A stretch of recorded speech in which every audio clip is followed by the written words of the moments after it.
And we both know at the same time that I messed up. I want to share how I fixed a situation, a mistake that I made with my kid, my son. This past Friday night, I was eating with my family, and one of my sons wanted to share with me a story.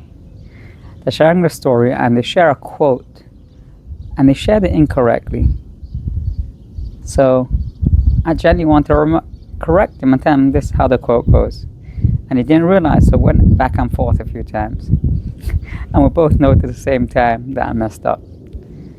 And I could see him getting frustrated that he's trying to say something, and there I am correcting him.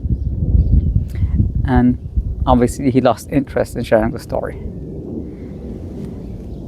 So what I did was,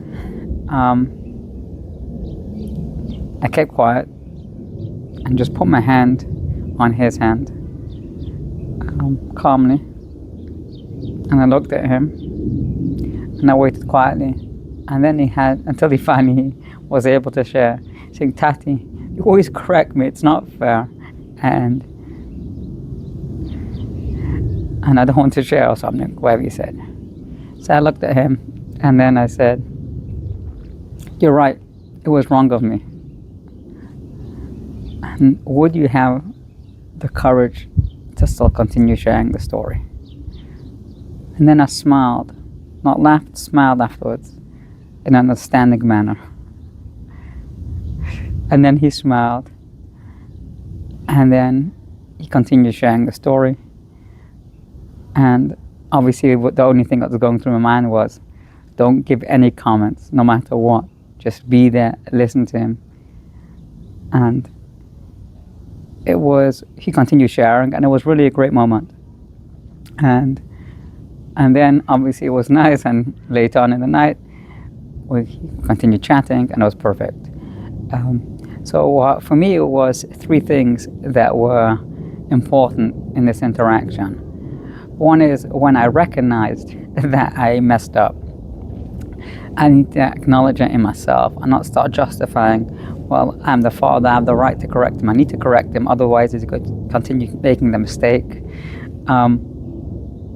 At that time, what he needed was a listening ear, appreciation, not correction. Number two was giving him the space and time to come to the point where he's willing to even share that it's difficult and able to move on.